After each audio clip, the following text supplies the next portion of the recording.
All right, Chair, I think we're live.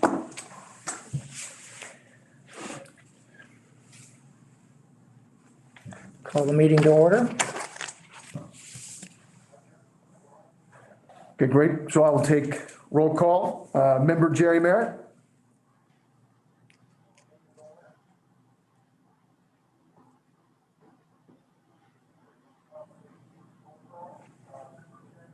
Member Merritt, can you hear us? Yes. Good Great. morning. I'm Good sorry, morning. present. Member Nylander.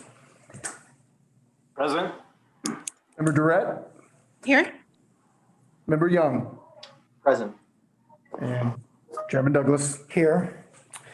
Great. Deputy Bala, can you please confirm that we have complied with the open meeting law requirements? Yes, we have, Director Calamis. Thank you. So great. With the chair's approval, then I will get started by introducing agenda item number 1. Please go forward. Great. Agenda item number 1 is public comment. Ms. Bonner will now read into the record all public comment received up until the start time of the meeting. Any public comment received after the start of the meeting will be read into the record at the second public comment period. Ms. Bonner will end each individual reading at the 3-minute mark. All public comment will be posted online for the public to view immediately following the meeting. So with that, Ms. Bonner, if you go ahead and get started and read in the public comment that we've received.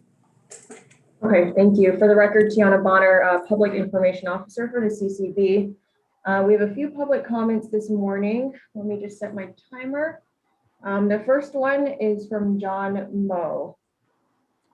Denton's US and Roy and Company are writing this letter jointly representing Walmart Capital Limited and Island Investment Holdings Limited, who hold a security interest in the assets of MPX Pharmaceutical and CGX Life Sciences, subsidiaries of Ianthus Capital Holdings, pursuant to a debenture agreement. We write to advise you of certain actions that have been undertaken by Ianthus, which are relevant to what we understand is an application for the transfer of certain cannabis licenses from Green Mart of Nevada, North Las Vegas, NLV, a direct subsidiary of CGX and an indirect subsidiary of MPX to Ianthus.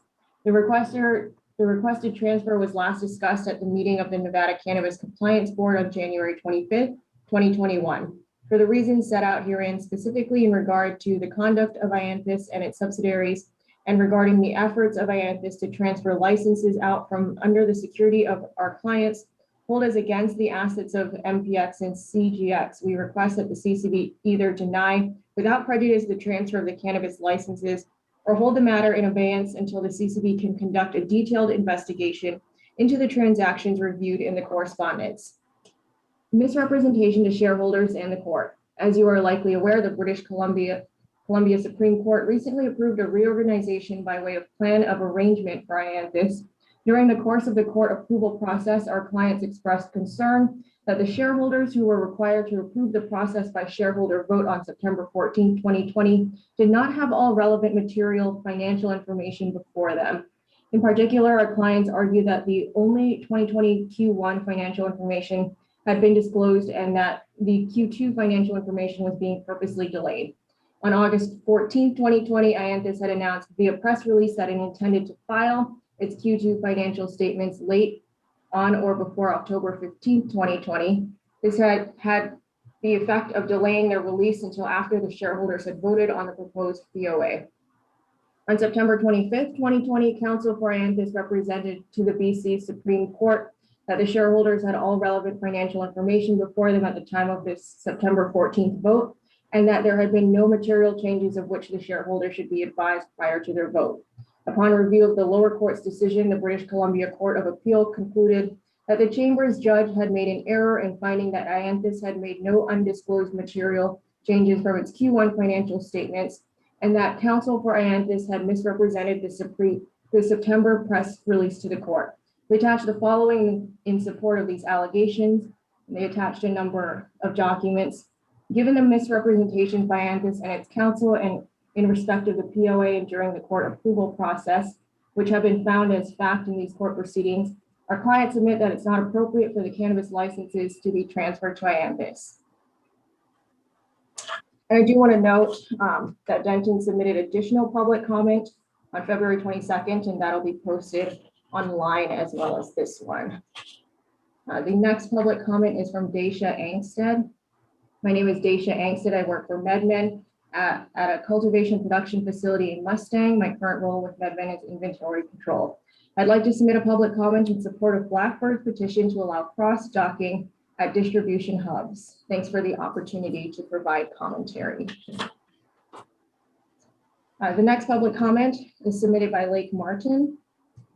The Nevada Dispensary Association represents the majority of dispensary owners in Nevada.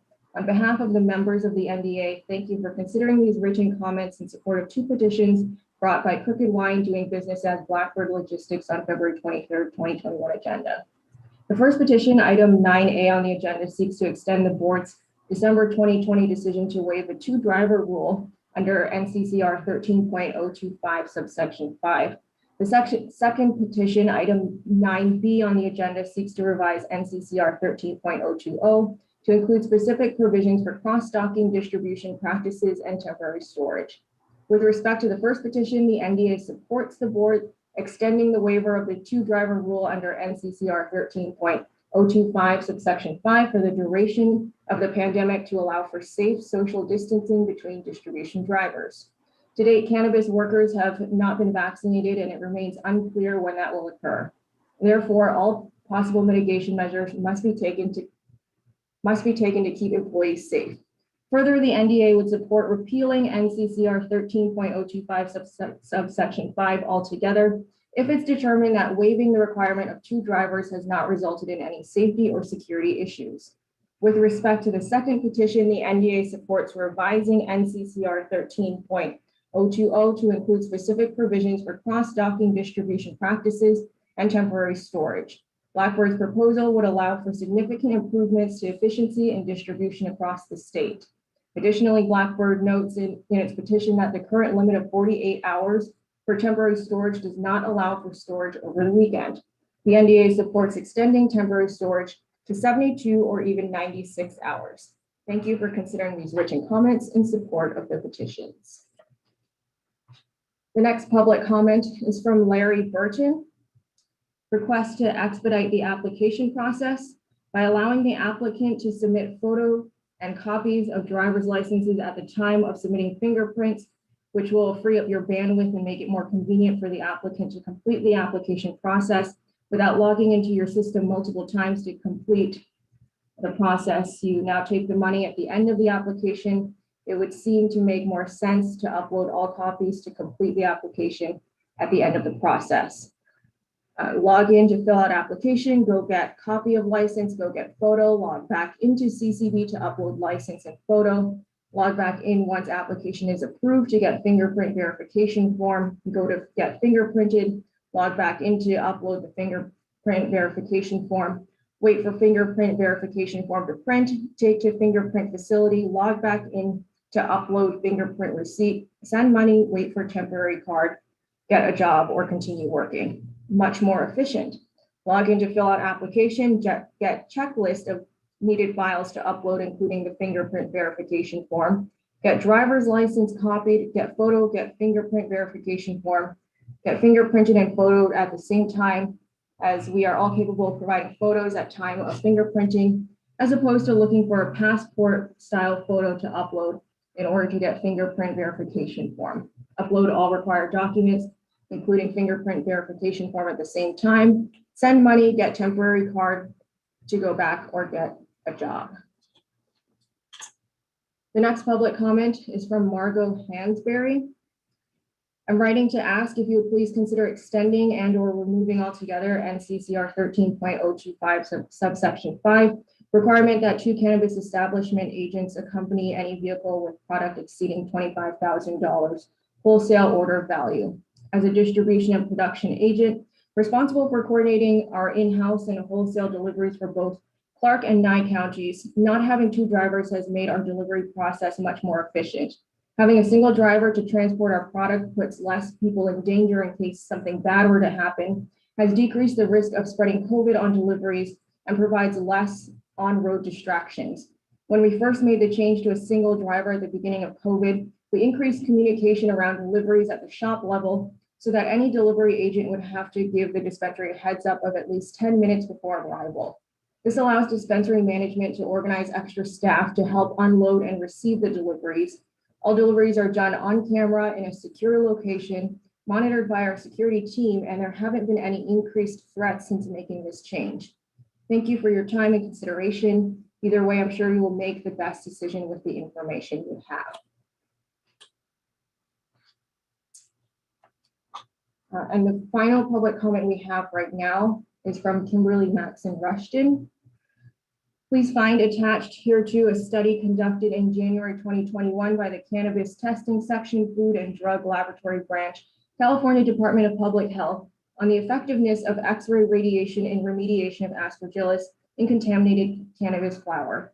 The objective of the study was to determine if X-ray irradiation is a feasible remediation for cannabis flowers that are contaminated with any of the 4 pathogenic species of aspergillus. On behalf of RadSource Technologies, we respectfully request that the study be made part of the public record, specific to the petition to repeal CCB Regulation 12.065. Additionally, RAD would request that the study be identified during public comment at the regularly scheduled February CCB meeting. In the interest of time, the CCB may consider noting that the study was submitted by RadSource Technologies in support of the petition to repeal Reg 12.065, and then reading into the record slides 1, 2, and 15, which describes the entity performing the study, the objective of the study, and the findings. So we will publish this study from RadSource. You can find it in full along with all of the public comment submitted today on our website. Director Klimas, I'll turn it back over to you. Ms. Bonner, we'll move on to agenda item number 2, the approval of minutes. Chair, turn it back to you. As to agenda item number 2, meeting minutes, we've been provided with January 19th, 2021 Cannabis Compliance Board Regulatory Workshop minutes. We've also been provided sub-item B of the January 26, 2021 Cannabis Compliance Board meeting minutes. So we have minutes from the regulatory workshop and our meeting last date to be considered. They were provided to us in our board packets. If there's no additions or corrections, if we can have a motion for approval. Chair, this is Member Young. I would move that we approve the minutes from both the workshop and the February cannabis meeting. Thank you. Do we have a second? This is Jerry Merritt. I second. We have a motion. We have a second. Any additional comment or discussion? Hearing none, all in favor of approving the respective minutes, please say aye. Aye. Aye. Aye. Any opposed? Any abstentions? Motion carries. Thank you, Chair. Agenda item number 3 is a briefing to the board regarding the January 19th workshop. This is a continuation of the briefing to the board, which was also on the last board agenda. So with that, I will turn it over to Member Young to give a summary of where we're at and where he's at with recommendations on this item. Great. Thank you, Director Klimas. As we received additional public comment today from RadSource, which I appreciate their additional study, there's been at least one additional update since the last meeting. There was a conference call with Willow Industries, with myself, Director Klimas, and Kara Cronkite present. This was an informative and bidirectional meeting. Based on their feedback, I would recommend that we encourage the industry and others in the public to continue with their additional comments and feedback regarding Regulation 12065. And I would recommend that we revisit this in March at the next meeting. And with that, I will turn it back over to you, Director Klimas. Thank you, Dr. Young. I think looking at the continuation of this and additional information and your sub-meetings, it's probably very good to be patient and diligent in reviewing all this material before you make a recommendation to the board. So with that, I would recommend we go ahead, Director, and put it on for our next meeting. Okay, great. Well, thank you, Chair. Member Young, thank you. And we'll go ahead and put this on the next board agenda and we'll discuss it more then. All right, we'll move on to agenda item number 4. These are complaints for CCB approval. Item 4A, Chair, members of the board, concerns 2 complaints for disciplinary action pursuant to NRS 678A510. The Attorney General has reviewed these violations and has recommended proceeding with disciplinary action. I will now present the violations alleged and request the board vote to authorize the service of the complaint for disciplinary action. As to licensee A, the complaint will allege violations of the following statutes and regulations. 1 violation of NRS Chapter 453A, multiple violations of NRS Chapter 453D, and multiple violations of NAC Chapter 453D. As to licensee B, the complaint will allege violations of the following statutes and regulations. Multiple violations of NCCR Regulation 4, multiple violations of NCCR Regulation 6, and multiple violations of NCCR Regulation 9. So with that, Chair, I'll turn it back over to you. Okay. We have been provided with the information required by statute as to approval of service of complaints as to licensee A and B, items number 1 and 2. At this point, per statute, and I note that just as a word, we get these and it's kind of difficult, almost foolish, but nonetheless, the board has to go forward and approve these, understanding that the attorney generals and staff have reviewed these and feel confident that these go forward. We note the board has not seen or does not know the specifics of this, but with that, pursuant to the statute, do we have a motion for approval so they can issue the complaint? Mr. Chairman, this is Member Nylander. I would move that we approve the service of complaints as reflected in agenda item number 4A, 1 and 2, as stated on the agenda. We have a motion. Do we have a second? This is Jerry Merritt. I second. Been moved in second. Any additional discussion or comment? Hearing none, motion for approval. All, please say aye. Aye. Aye. Aye. Aye. Any abstentions? Motion carries. Great, thank you. So we'll move on, Chair, to agenda item number 5. This is the request for transfers of interest. Dave Staley, Chief Investigator for the CCB, will present this item. And I believe, Chair, item 5D, been requested to move that item to the next board agenda. Chief Staley, please confirm, if you will, that that is the case. And after that, please go ahead with your presentation. Good morning, Director Klimas. Yes, item number 5D, DigiPath Inc. has requested that we move that agenda item to the March agenda. Director, I'd ask you to do so. Okay, will do. Thank you and good morning. Chair Douglas, Member Merritt, Member Nylander, Member Durrett, and Member Young. For the record, I am David Staley, Chief Investigator for the CCB. I'm here to present agenda item number 5, which now consists of 3 transfer of interest applications. Item A is a TOI application for 3480 Investors, Inc., or 3480 Investors.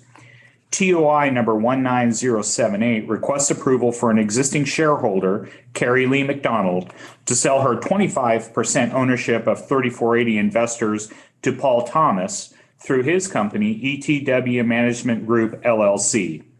Staff identified no areas of concern with this application. I am available for any questions, and my understanding is that Carrie Lee McDonald and Adam Fulton are present today via Zoom to address any questions you may have as well. With that, Chair Douglas, I'll turn this item back to you. Before I ask the board, since there were no concerns, if counsel or the licensee wishes to say anything to the board as of this matter.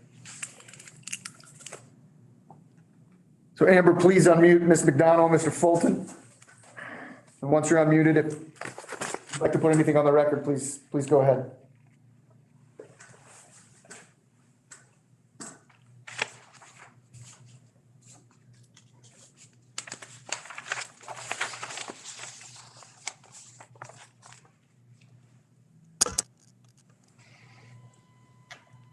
Morning, board. This is Attorney Adam Fulton. I have with me Carrie Lee McDonald and Paul Thomas as well. And we have no comments. We're here if the board has any questions for us, and we appreciate the board's consideration of this matter. Thank you. Any of the board members have any questions? Hearing none, we thank the licensees and council for appearing to state. We have a motion for approval. Mr. Chairman, this is Board Member Nylander. I would move for approval of agenda item number 5A, 3480 Investors Inc., as noted on the agenda. All right, do we have a second? Chair, this is Member Young. I will second that. Been moved and seconded. Any additional discussion or questions? Hearing none. All in favor of approval, please say aye. Aye. Aye. Any opposed? Aye. Okay. And no abstentions. Matter A is approved. Moving to item B. Thank you, Chair Douglas. For the record, this is David Staley, Chief Investigator for the CCB. Item B is a TOI application for Franklin Bioscience NV LLC, or FBS. TOI number 19047 requests approval for Jushi Holdings, Inc., or Jushi, a publicly traded company, to acquire FBS from its current owners. Jushi proposed to hold its ownership of FBS through a series of wholly owned subsidiaries. In addition, Jushi has requested waivers pursuant to NCCR 5.112 and NCR 5.125 of the requirements of NCR 5.110 regarding a review of all owners. Jushi has adequately addressed the items required in NCCR 5.112 and 5.125 to allow the board to approve such waivers. Staff suggests that if approved, the board limit Jushi's 5.112 and 5.125 waivers to expire on such agenda date as Jushi's next TOI application is heard. Staff identified no areas of concern with this application. I am available for any questions, and my understanding is that Melissa Waite, and Matt Leith are present today via Zoom to address any other questions you may have as well. With that, Chair Douglas, I'll turn this item back to you. Before I pose a question, can we have our potential licensees on to see if they have any comment? Great, Amber, if you could unmute Ms. Waite, Mr. Leith. And I believe we also have Ms. Ashcraft here representing Franklin Bioscience.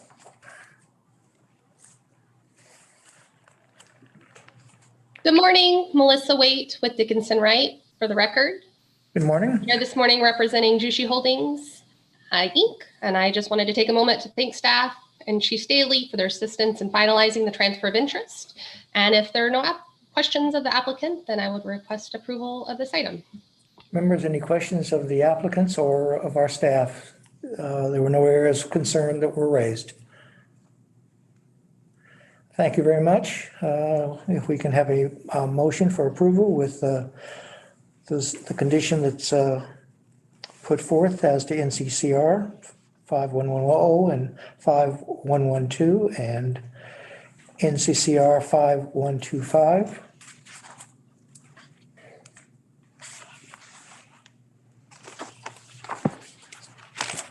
Chairman, Rhianna Durrett for the record. I move that we approve the transfer upon the condition that the waivers that are granted pursuant to 5.110 and 5.125 expire upon the application of their next transfer. Is that correct language, Dave? No, ma'am. We had proposed that the waiver remain in effect until the date that the next TOI application is actually before the board on that board agenda. Sorry, that's what I meant to say.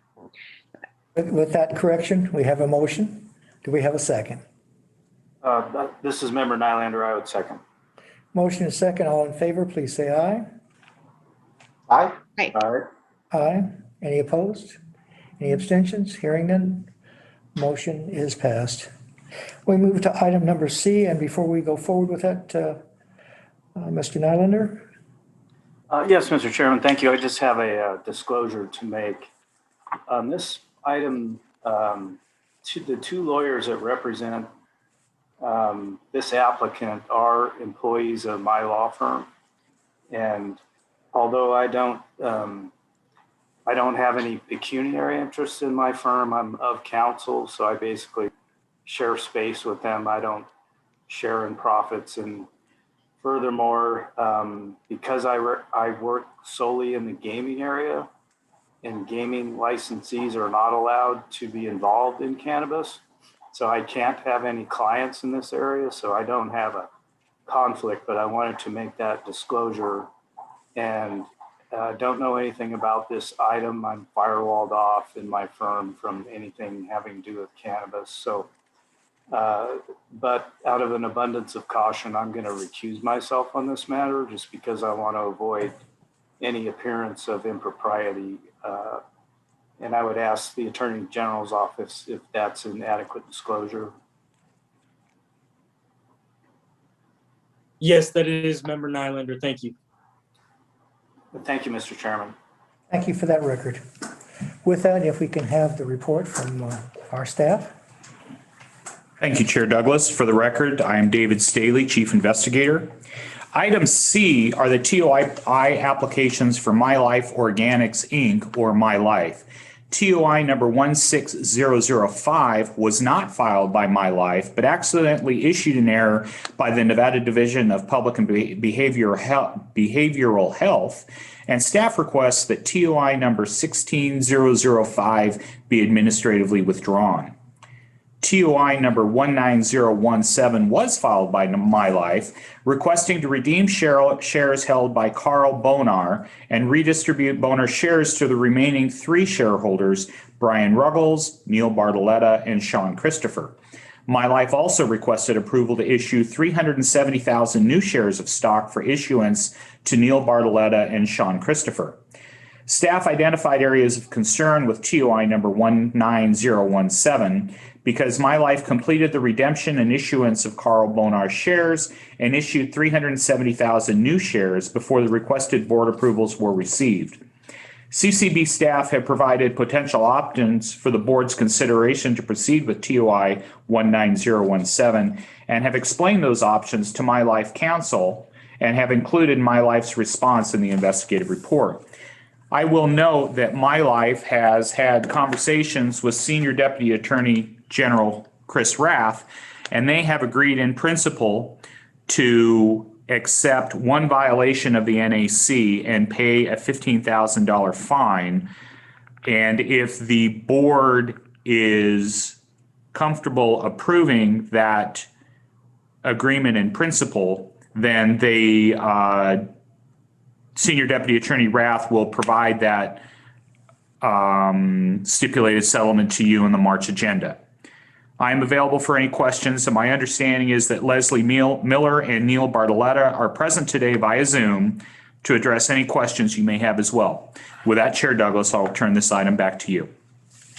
All right, we'd like to hear from the licensees as to this before we open it up for board questions. Great. So Amber, if you could unmute Mr. Bartoletta, I think Ms. Miller may be on, and then I also have potentially a Ms. Martinez. Yes, I'm here. Great. So, good morning, board. For the record, I'm Brianna Martinez from Kemford Kroll on behalf of My Life Organics.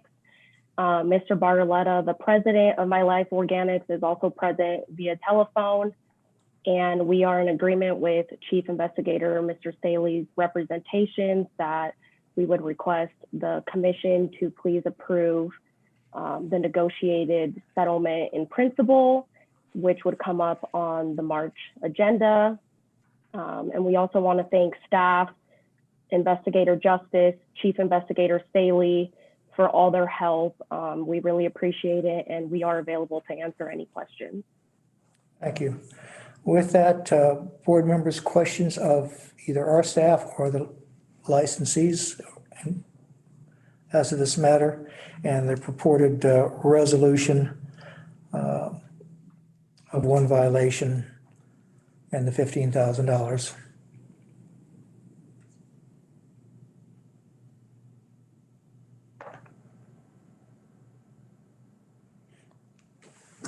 Hearing no questions at this time, then if we can have a motion for approval.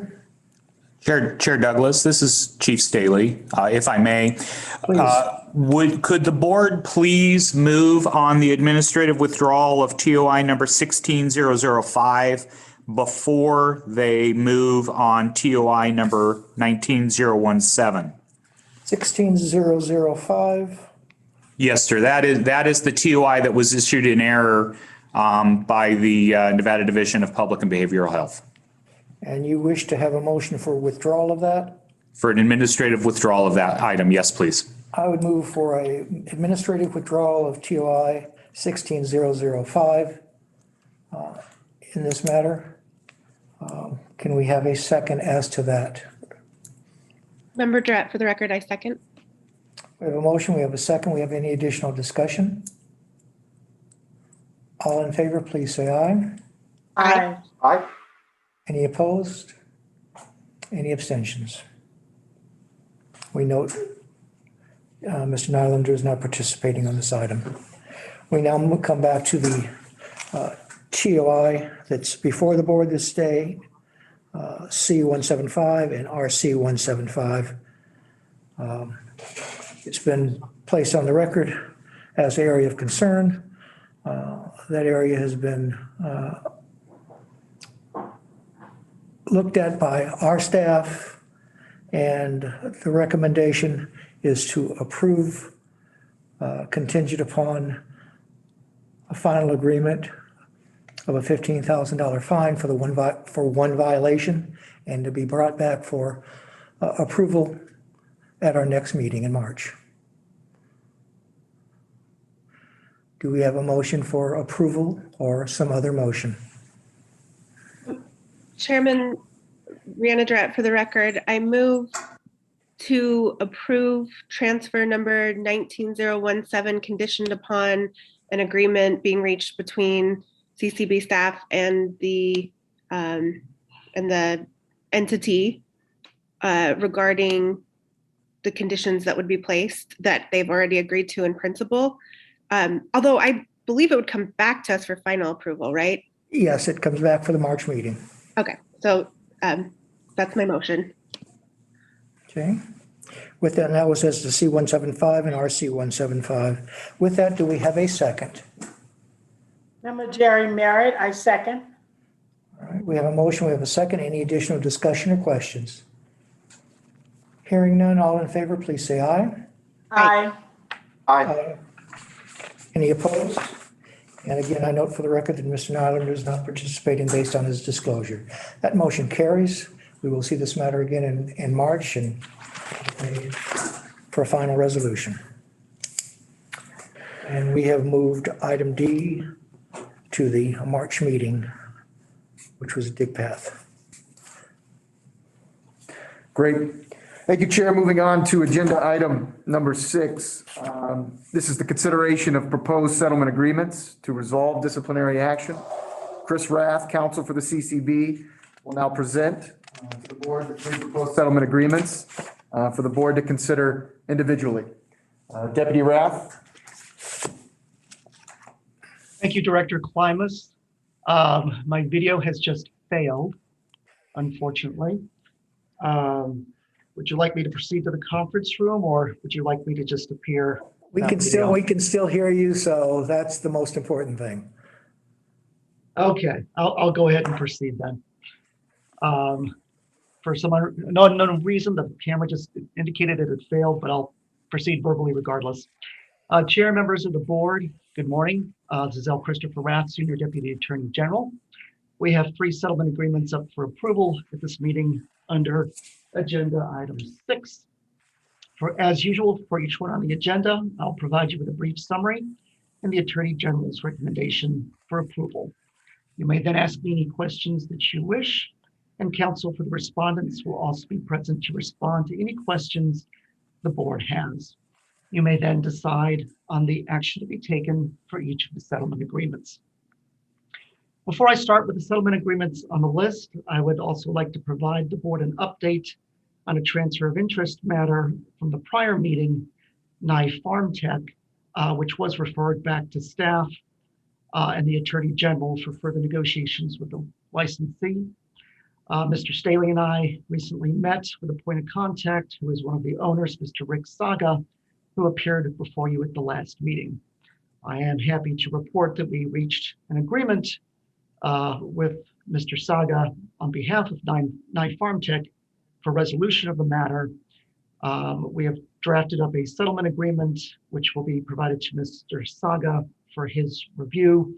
So that resolution is in progress and that item will be placed on the March agenda. If there's no questions on that, I will proceed with agenda item 6A. Please go forward. Thank you, Chair. Agenda item 6A is the case of the Cannabis Compliance Board versus Polaris Wellness Center, LLC, CCB case number 2020-17. This complaint was filed and served on September 22, 2020. Respondent answered the complaint. CCB then assigned a hearing officer, and the matter proceeded into the administrative disciplinary process.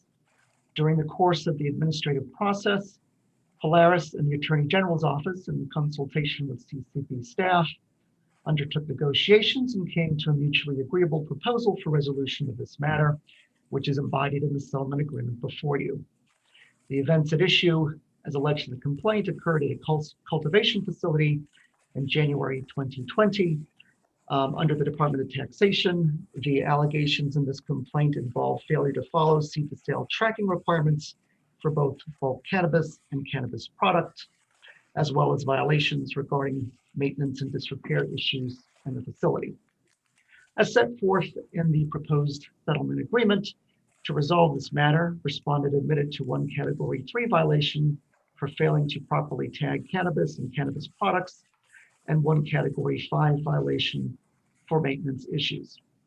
Respondent also agreed to the imposition of a civil penalty in the amount of $12,500 plus $8,500 in CCB investigation costs for a total payment of $21,000. The settlement agreement also contains a formal warning on maintenance issues as a Category 5 penalty. In addition to that, respondent agreed to dispose of all quarantined cannabis within 30 days.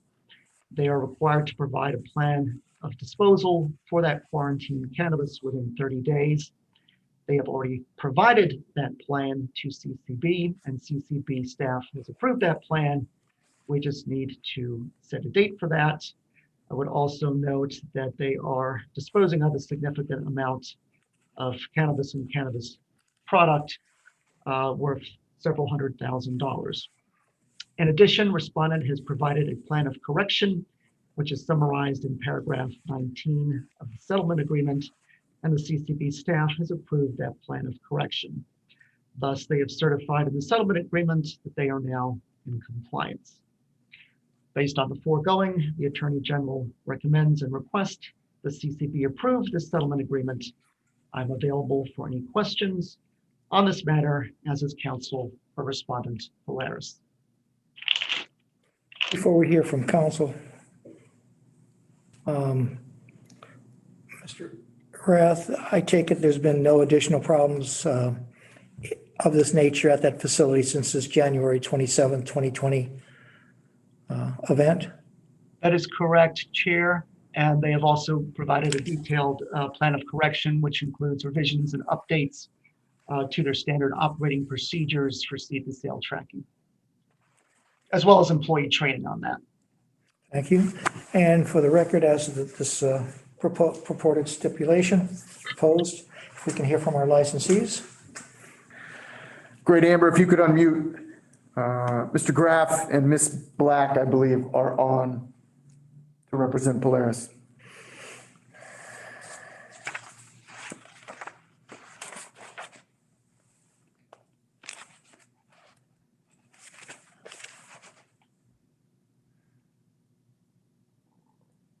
Ms. Black, Mr. Graff, are you on? Can you hear us? Can you hear me now? Yes, sir. Oh, thank you. This is Rusty Graff representing Polaris Wellness Center. Good morning, members of the board, Mr. Chairman. Black and Wadhams was immediately retained to represent Polaris Wellness Center upon the event of this inspection. Following that inspection, we performed our own review of their policies and procedures. We almost immediately began a revision of those policies and procedures and have submitted those with a plan of correction to Mr. Rath and the staff for the CCB. We've also submitted a plan of disposal that went through a couple of different revisions, and we have then agreed upon a plan of disposal. In addition to all of that, a significant review of the facility, as well as training of those members of the staff that have any contact with the metric system. And additional counseling and training was conducted as to those employees and their interaction with the metric system.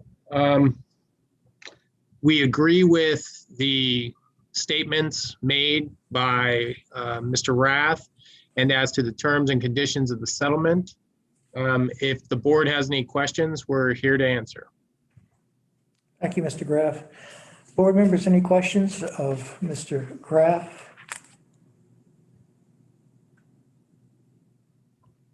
Any questions of our staff? Being no questions, may we have a motion for approval of the settlement agreement? Noting the destruction plan as well as the agreement as to fine and fees. Mr. Chairman, this is Board Member Nylander. I would move for approval of the proposed settlement agreement resolving the matter of the CCB versus Polaris Wellness Center. Thank you. Do we have a second? Member Jerry Merritt, I'll second it. It's been moved and seconded. Do we have any additional comments, questions, or discussion? Hearing none, all in favor of acceptance of this settlement agreement, please say aye. Aye. Any opposed? Any abstentions? Matter carries. Motion is approved. Thank you. Thank you. Chairman, I have a disclosure on the next item. Please go forward. Similar to my disclosure at the January hearing, I did a small amount of work for Greenmart when I was serving as of counsel to McCletchy Law Firm. I worked on policy, on standard operating procedures, and I think I prepared some feedback to them on some regulations. I didn't get any confidential information. I have no pecuniary interest in the company or in any licensee, and I don't feel that my independent judgment would be biased in any way. So I will proceed to deliberate and vote. Thank you. Mr. Rath? Thank you, Chair. Moving on to agenda item 6B, Cannabis Compliance Board versus Green Mart of Nevada, LLC, case number 2020-30. This case did not involve a complaint. Rather, as you recall, at the last CCB meeting on January 26th, CCB considered a transfer of interest request for this licensee. The CCB referred the transfer of interest request back to CCB staff for further review and requested staff work with the Attorney General's office to see if a settlement of the matter could be reached if the staff and the Attorney General believed a violation was in order.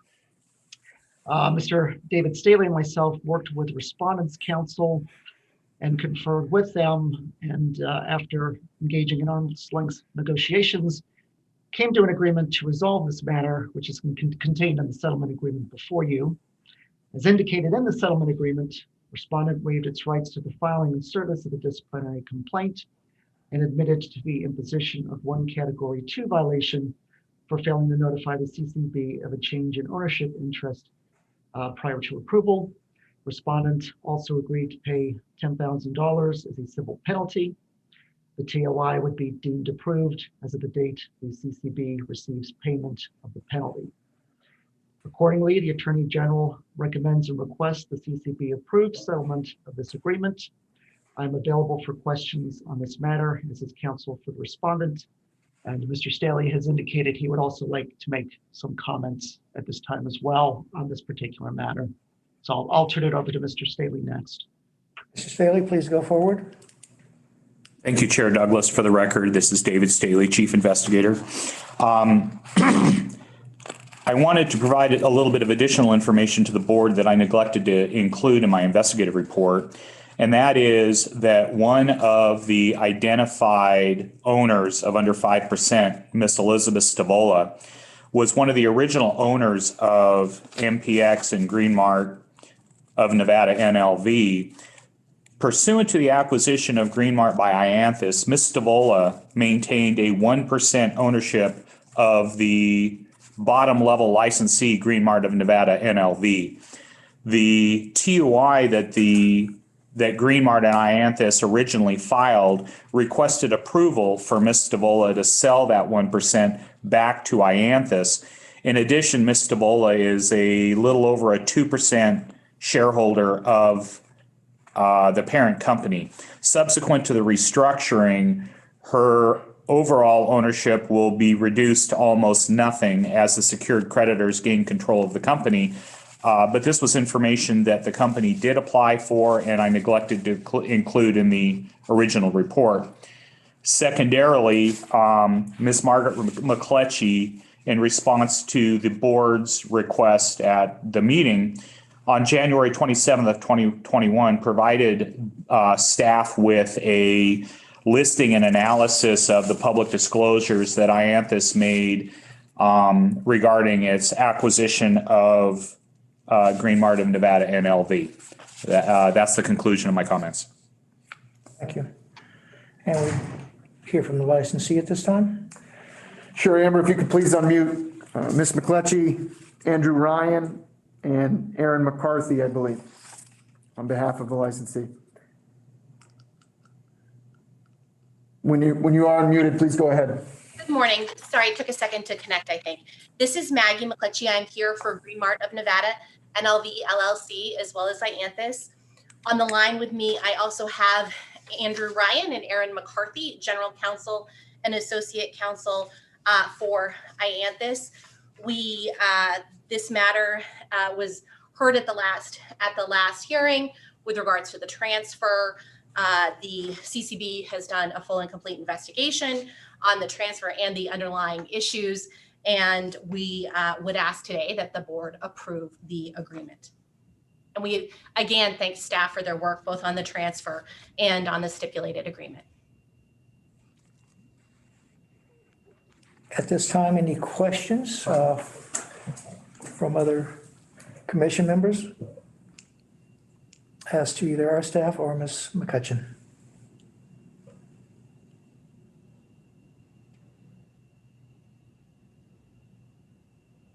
Hearing no additional questions at this time, can we have a motion as to approval of this stipulation and settlement?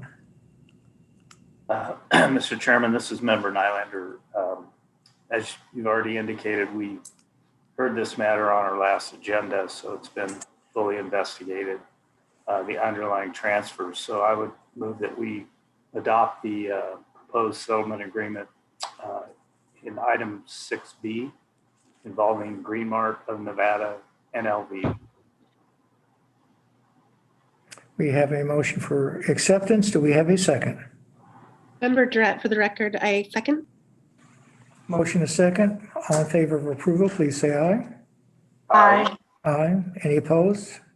Any abstentions? Hearing matter carries. Council, thank you very much. With that, we will now move to item C.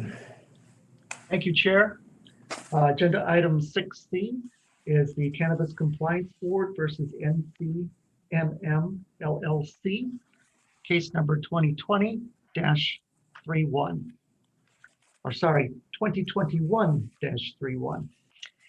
This case also did not involve a complaint, and again concerns respondents' transfer of interest request that was heard at the last CCB meeting. At that last meeting, the CCB agreed to approve the TOI request on condition of respondent admitting to a single Category 2 violation for moving forward with a transfer of interest without approval, along with a $2,500 civil penalty, which was in consideration of some mitigating factors. The settlement agreement before you contains those terms. As indicated in the settlement agreement, respondent waived its rights to the filing and service of a disciplinary complaint and admitted to the imposition of one Category 2 violation for failing to notify the CCB of a change in ownership interest. Respondents also agreed to pay the $2,500 as a civil penalty, as the CCB had recommended. As such, the settlement agreement simply memorializes respondents' agreement to the terms the CCB recommended at the January CCB meeting for approval of its transfer of interest request. Therefore, the Attorney General recommends and requests the CCB approve the settlement agreement. I'm available for any questions as counsel for respond. Thank you. Before we ask any questions of Mr. Rath, if we have licensee or counsel or both? Great, Amber, if you could please unmute Mr. Becker and Ms. Small. When you are unmuted, please feel free to go ahead. Good morning. I'm attorney Michael Becker, along with Valerie Small, who is the prospective new majority owner of NCMM. And we, of course, have agreed to the terms. We've reviewed and agreed to the terms, and we respect and appreciate the board's position and recommendation and intend to follow it forward. Thank you. Thank you. With that having been said, any board commission members have any questions of licensee or our attorney? Hearing none, can we have a motion for approval of this stipulated settlement? Mr. Chairman, this is Member Nylander. As with the last item, we thoroughly consumed the investigative reports on this matter, and this appears to be in accordance with our recommendation from last month. So I would go ahead and move that we accept the settlement agreement involving item 6C. This would be CCB versus NCMM LLC. Thank you. We have a motion. Do we have a second? Member Durrett, for the record, I second. We have a motion. We have a second for approval of the settlement. All in favor, please say aye. Aye. Any opposed? Any abstentions? Hearing none, stipulation is approved. Thank you. On our agenda, item number 7, adjudication of disciplinary action. I would like to trail that and so to give it the time it deserves for any comments and go to item number 8, consideration of proposed amendment and or additions to the Nevada Cannabis Compliance Board regulations. Mr. Klimas? Great, thank you. So agenda item number 8, Chair, members of the board, we will, this is the consideration of proposed amendments and or additions to the Nevada Cannabis Compliance Board regulations, the NCCR. I will now turn it over to Deputy Director Michael Miles, who will briefly describe the 3 amendments up for consideration for the board today. Mr. Miles. Thank you. Good morning, Chair and board members. My name is Michael Miles, Deputy Director of the Cannabis Compliance Board. I'm going to go through the recommended changes, which are housekeeping in nature, to Regulation 5 and 6 separately. For your information, a workshop was conducted on January 19th, and there weren't any comments on these housekeeping changes. CCB staff is here to answer any questions that members may have on either of the changes. NCCR 5.120 is being updated to clarify that any person without limitation who wishes to own less than 5% of a cannabis establishment must apply for a registration card absent a waiver pursuant to NCCR 5.125. NCCR 5.130 is being updated to include titles of various executive positions that must obtain a cannabis executive agent registration card. Again, these are just simple housekeeping updates. With that, myself and Chief Staley are here to answer any questions that board members may have on the recommended changes to Regulation 5. Questions or comments from any of the members? Mr. Chairman, this is Member Nylander. Just a quick comment. Normally, anytime says housekeeping and my radar goes up. But these truly are, in my view, housekeeping amendments, which clarify the existing regulations and benefit the state as well as the licensees in providing clarity to these areas. All right, with that being said, anyone else have any comments? I guess it would be appropriate to move for approval of each one separately, so we will take NCCR 5/120 first. Do we have a motion for approval of those changes? Mr. Chairman, this is Member Nylander. I would make that motion. We have a motion for approval of the recommended changes has been put forth. Do we have a second? This is Member Young. I would second that. We have a motion, we have a second. Any additional discussion or comments? Hearing none, all in favor of the recommended? Aye. Any nays? And any abstentions? The amendments to NCCR 5/120 duly posted have been approved. We now move to B.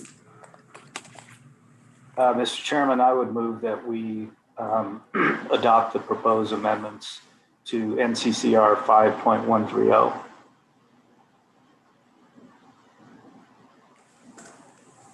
Member Durrett, I second. Moved and seconded. Any additional discussion or questions? All in favor, please say aye. Aye. Aye. Aye.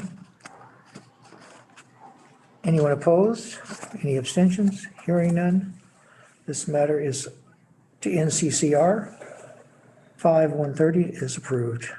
And lastly, NCCR 6.025 as to board can collect on assessments from each cannabis establishment for the time and effort attributed to the oversight of the industry. Mr. Chairman, this is Member Nylander. I would move that we approve the proposed amendments to NCCR 6.025, which will also help our executive director in his battle in the legislature over the budget. Duly noted. We have a motion for approval. Do we have a second as to NCCR 6.025? Member Durrett, I second. We have a motion, we have a second. Any additional discussion or questions? And I would note this, Chair Douglas, that this is similar to what gaming does. It doesn't require on everything that you have these fees, but on certain things, there is a necessity because of budgetary concerns. With that, all in favor of the amendment as to this particular regulation, please say aye. Aye. Aye. Aye. Any opposed? Any abstentions? The amendment as to 6.025 of NCCR is passed. That moves us to item number 9, petition filed pursuant to NRS 678A.460 sub 1D, or better known as the crooked wine request, as the two-driver rule and financial amount of product. We have an update? Yes, so this item concerns two petitions. One is, as you mentioned, Chair, the update to prior board action in December, and the other is will be a presentation on a new petition, excuse me. Deputy Director Miles, do you want to go ahead and present both of these and introduce Crooked Wine for their update and their presentation, please? Absolutely. Good morning, Chair and board members. Again, I'm Michael Miles, Deputy Director of the Cannabis Compliance Board. During the December board meeting, you decided to waive the enforcement of the two-driver rule under NCCR 13.025, subsection 5, due to the current emergency situation with COVID-19. You also wish to receive an update from Blackbird Logistics on their operation since the waiver of the enforcement was granted and we're only using a single driver. Presently on Zoom is a representative of Blackbird Logistics, and they're available to briefly summarize their operations since the December board meeting. CCB staff is also available to answer any additional questions from the board. With that, I turn it back to you, Director Klimas. Thank you. So Amber, if you could unmute Ms. Gallerani and Mr. Condor from Blackbird. And when you're unmuted, please go ahead with the update on the first petition on 13.025. Good morning. Jennifer is on. So since your December granting of our waiver request to have a single driver transfer our wholesale deliveries, we have had significant gains in efficiencies. We're happy to report that there have been no COVID cases amongst our driver fleet. And as you heard from the Nevada Dispensaries Association, they also share the sentiment that the single driver rule has provided them with efficient movement of product as well as safe COVID protocols. Our cannabis drivers are still not vaccinated in this state or vaccinated in this state. We do not have an update of when that might happen. So at minimum, we request that this extension of the waiver continue through the pandemic. Again, hoping that CCB board will look at the idea of extending the waiver of the two driver rule in perpetuity and removing this requirement, as we and the dispensaries are not seeing any significant gains in security measures by having two drivers. And we're happy to provide any other information. While we have the party on the line, any questions by any of our board members? Thank you. We have additional representation? No, that is it from Blackbird. As far as staff goes, in the past 60 days, we've not seen any issues with the two driver rule. And so from the staff perspective, we wouldn't have any concerns with extending this modification for a time period as decided by the board. Okay, do we need formal action this day as to that?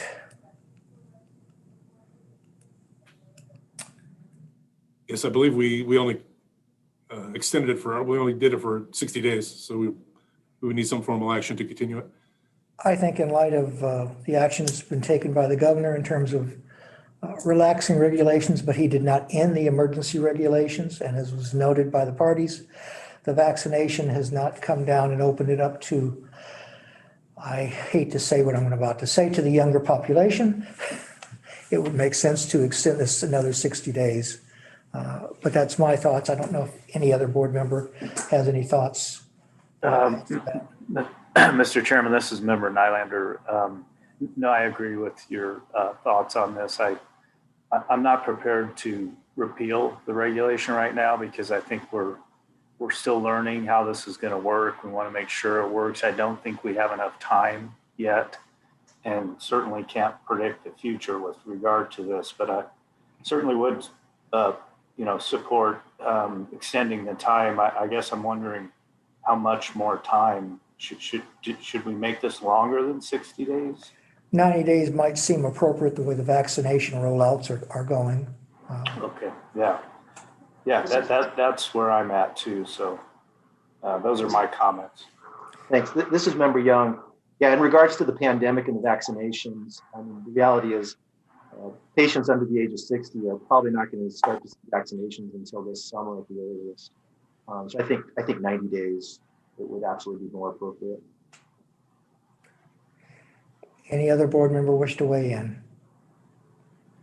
If that being the case, I would make the motion that we extend our present waiving of the two driver rule based upon the circumstances of the pandemic emergency, the vaccination for 90 days.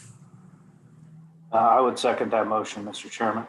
We have a motion, we have a second. Any additional comments or discussions?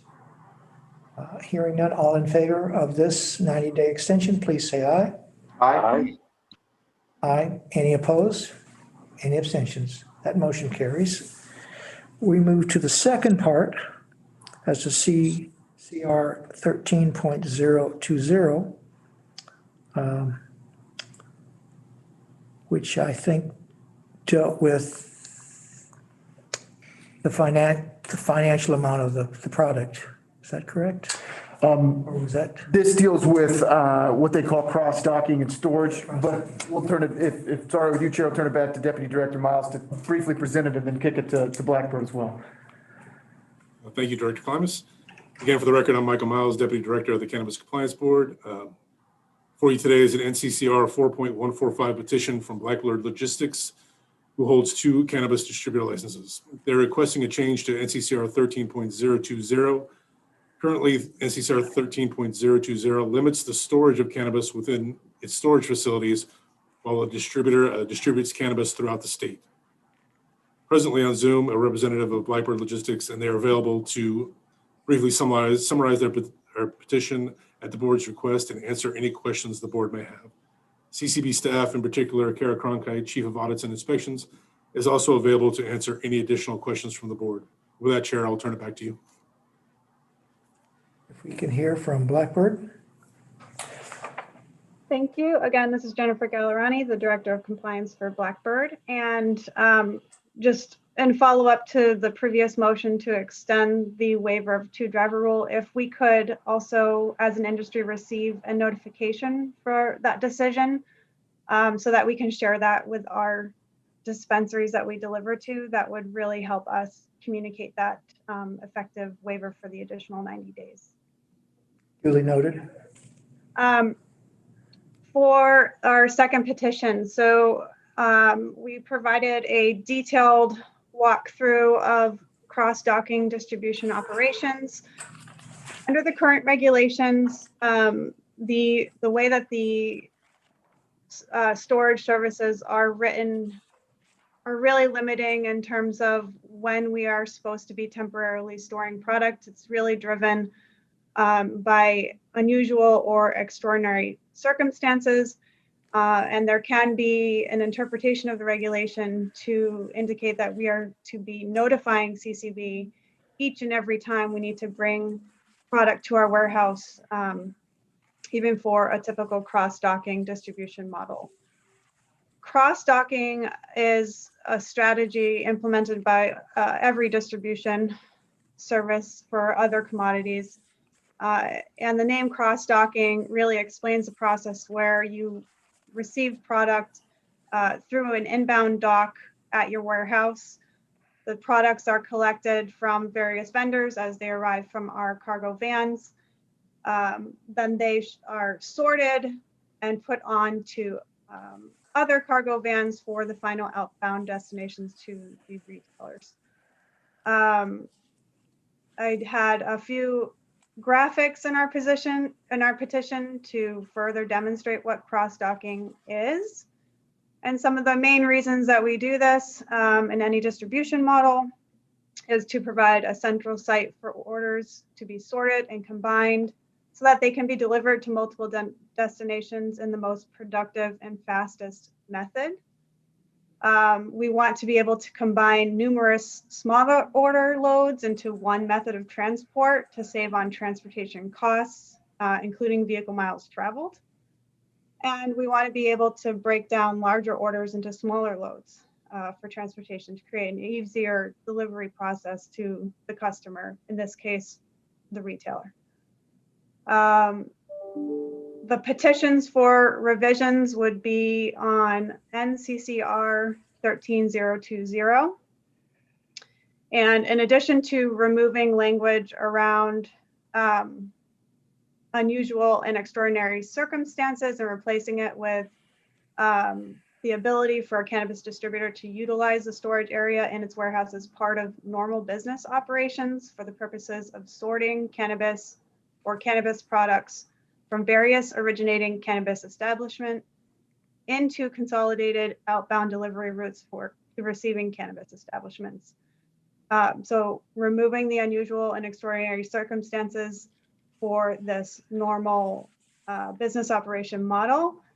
And we ask that we can extend the temporary storage limit from 48 hours to 72 hours so that we can accommodate what's known as Friday pickup, Monday delivery. So typically from the manufacturers and producers, we pick up, or we would like to pick up the order on Fridays, have it sorted and stored in our warehouse, and go out first thing Monday. The dispensaries really appreciate Monday deliveries. It's their slowest day of the week, and that's when they prefer to have orders arrive at their sites. Again, we did receive unanimous support from the Nevada Dispensary Association for this petition request across the board. This would make everyone have efficient distribution of their product, and we don't see any negative side effects of this request, but we're happy to discuss further. Questions by the board as to Blackbird?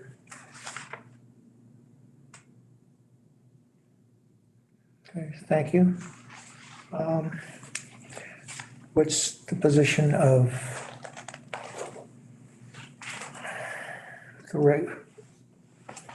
In short, Chair, I think that there's a level of comfort with these changes from staff. I think we would want to work through the language. Kara Cronkite, if you're on the line, Kara heads up our audits and inspections. She knows us well, and I think that she's at least has a small thought on this as well.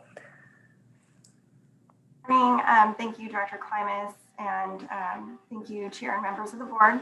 Kara Cronkite for the record. We do feel comfortable with the changes proposed, and if the board wishes, we will put this out for informal public comments. Once those comments are received and reviewed, we could work through drafting the language for an amendment to NCCR 13.020 and add it to our next public workshop on regulation. I'm available for any additional questions. Is it possible to put this on a timeline to give you an opportunity to public comment and some proposed language to have it back for, say, April? Is that too expansive, or do we need to look at May? It's, you know what, it's likely not. So staff, we are planning to put together a workshop in late March, early April at the latest. So that is already planned on a number of items. I'll touch on that later. So if the board wishes for us to kind of craft some language around this, I think that'll give us time to get some informal solicitation and then put it on a proper workshop as well. Yeah, this, like a number of things, is part of better understanding the industry and the industry better understanding itself. I think it would be prudent to get the public comment and have a workshop as it is. So that's my position. I don't know, other board members wish to speak. Mr. Chairman, this is Member Nylander. I agree. I think this is going on in other industries, which there may be differences between cannabis and those, but I'd like to sort of get some view of how it's working, where there might be problem areas, where it's occurring in other industries, and then help use that to craft whatever language we eventually land on. Anyone else wish to weigh in?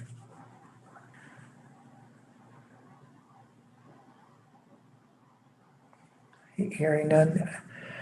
Do we need to take anything official as this, or we just direct Mr. Klein back to you and to go forward with public hearing, out for public comment and the workshop?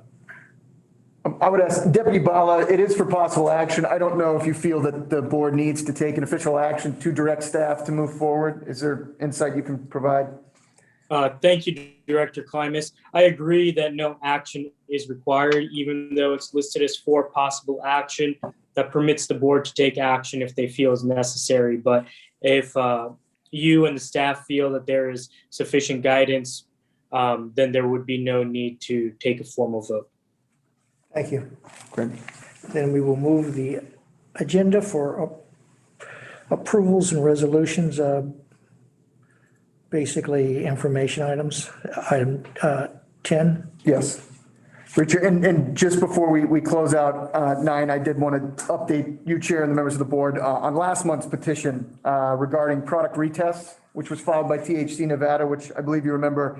The board then directed us to begin working on language that could be also workshopped regarding product retests. So that item as well would be ripe for this late March, early April agenda. So just wanted to, or workshop agenda, excuse me. So just wanted to update you and THC Nevada on that. So moving on to agenda item number 10. This is an informational, 10A is an informational item presented as a notice to the board of establishments that have been issued their final license since the last board meeting.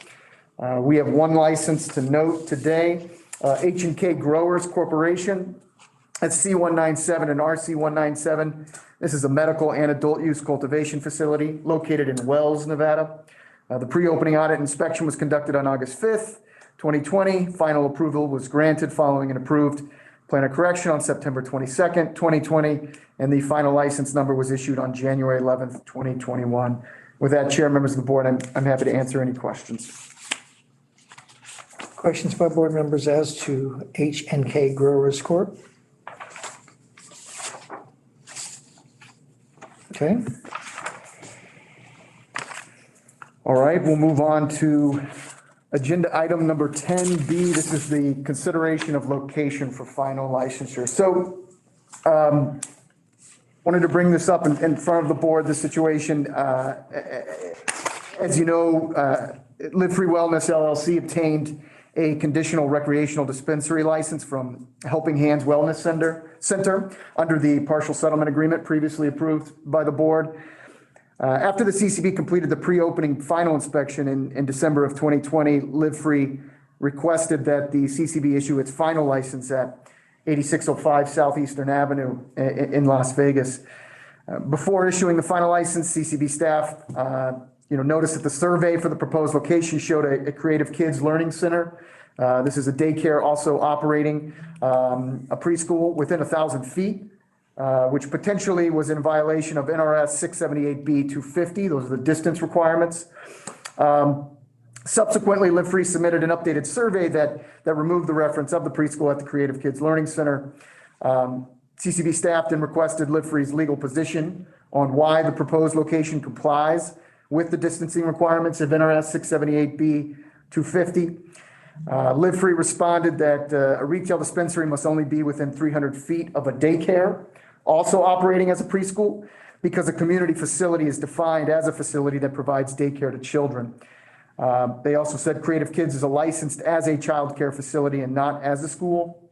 And finally, Clark County did not recognize Creative Kids as a school when it approved the land use permit for that location.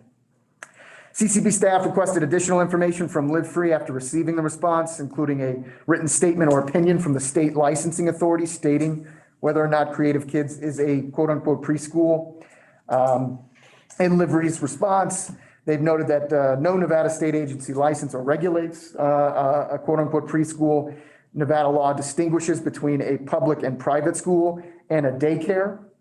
And the use of preschool in NRS 678-250 was not intended to be interpreted as a public or private school. So after consultation with our council, including an informal council opinion, CCB staff recommends and will proceed with granting the final license at 8605 location unless the board has any questions or concerns. Live Free counsel Alicia Ashcraft is also present if the board has any questions for Live Free. So with that, Chair, I'll turn it back to you. I'd like to have Ms. Ashcraft make any statement she wishes to make. Great. Amber, if you could unmute Ms. Ashcraft. And Ms. Ashcraft, when you're unmuted, you can go ahead.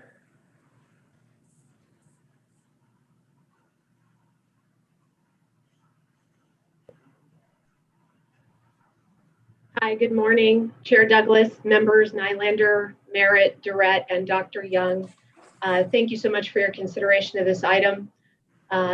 Thank you, Director Klimas, for the summary of the events that have led to this agenda item. I think that adequately summarizes some of the issues and Live Free Wellness's response, and I'm available for any questions. Thank you. Questions by any of our board members?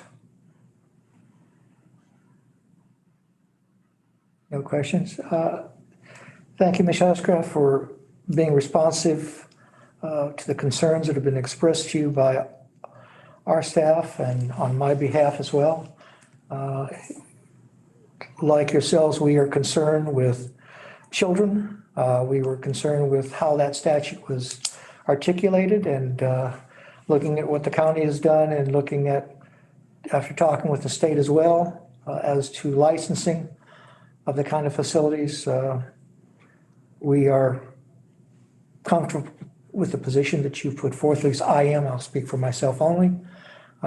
Because as I said, I had great trepidations in the beginning as to whether this facility, even though they call themselves one thing, fit the actual definition of the statute. And after consideration of the position of the county as well as the state regulatory bodies, it doesn't seem that they fall within that gambit. So that's my review of it. I don't, unless anyone else has any matters. I think our compliance end is free to do what they need to do and make sure that the facility meets all of the regulations. Mr. Chairman, this is Board Member Nylander. I agree with your position. I've read all the material and taken as a whole, by allowing this license to go final, we're just simply following what the law states now.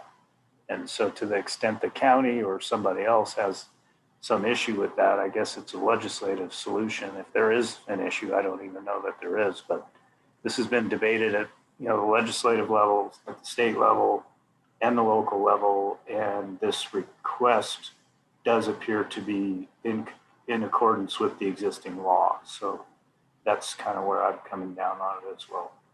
Thank you. Anyone else have any wish to weigh in? With that, thank you for this information item and please proceed. Great. Chairman. At this point, then, we would come back to the item we passed, which was the adjudication of disciplinary action, item number 7. This is Cannabis Compliance Board versus William Alberto Giron, case number 2020-14.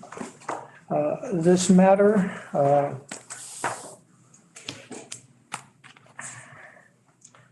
has been before a hearing officer. The officer made findings. We received, the board members received full information as to what occurred. We received the hearing officer's findings of fact, conclusion of law, and recommendations for discipline dated December 14th, 2020. We additionally received audio recording of the disciplinary hearing before the hearing officer of November 12th, 2020. We received electronic copies of the CCB's notice of witnesses and documents dated October 20, 2020. Document marked CCB 00001 through CCB 00041 and 5 video segments. We additionally, the exhibit of Mr. Giron's motion to dismiss and 7 exhibits. Audio recordings of discovery conference on October 23rd, 2020.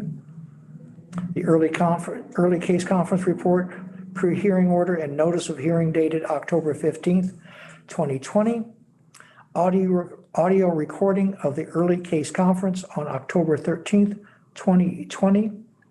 Order and notice assigning matter to the hearing officer dated October 2nd, 2020. Mr. Giron's answer dated September 28th, 2020. And CCB's complaint for disciplinary action dated August 25th, 2020.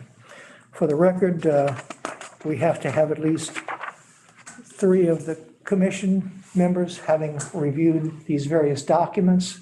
I state for the record, I have reviewed what was encapsulated in items 1 through 10 on a memorandum dated December 14th, 2020 from Dina C. Smith, Chief Administrative Law Judge.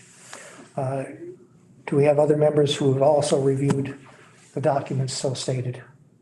Mr. Chairman, this is Member Nylander. I can confirm that I did review the entire record in this matter. Thank you. Member Durrett, for the record, I did review the materials as well. That meets our minimum. Do we have other members who have This is reviewed? Member Merritt. I reviewed it also. Okay, thank you. And this is Member Young. I also reviewed the entirety of the documents and audio files. Thank you. We have complete review then of this.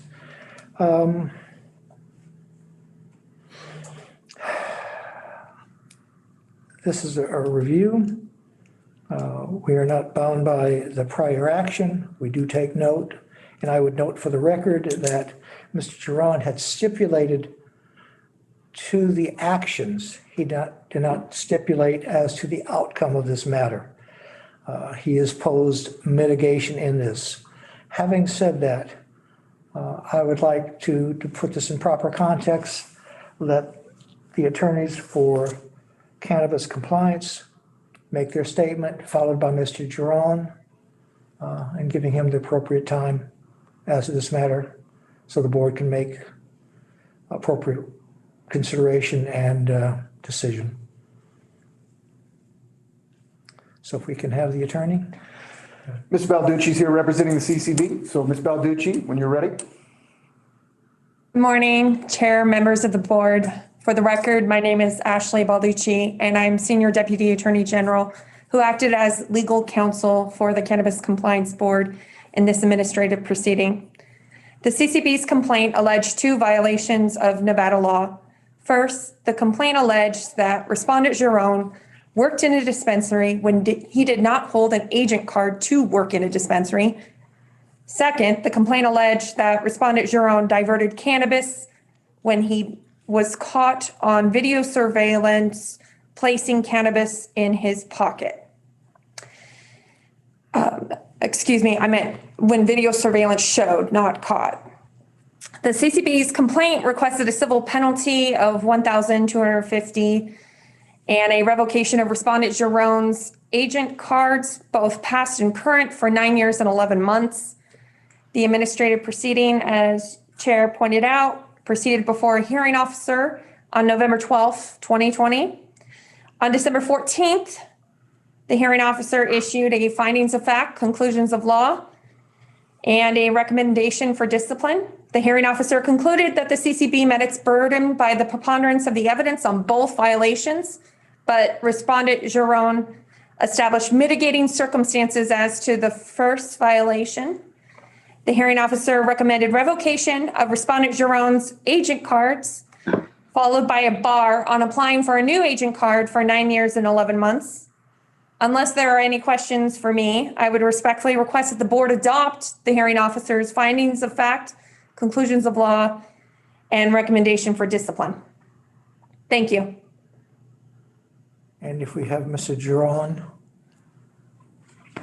who's duly noticed as to this meeting. Amber, please unmute Mr. Giron. Mr. Giron, once you're unmuted, you may provide a statement. Okay, hello? Good morning, sir. Can you guys hear me? Yes, we can. Good morning. Okay.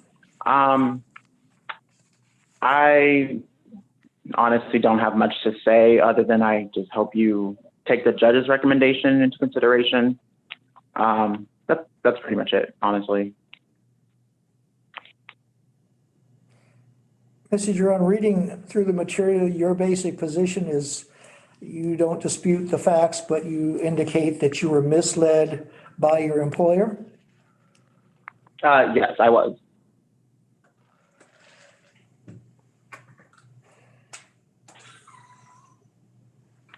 Would you like to say anything else in terms of anything specific as to that? Because the recommendation is for having your card.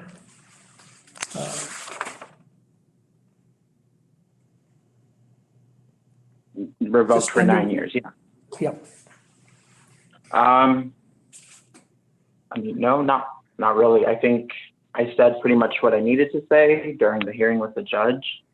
So I think that's there's really not much to say after that.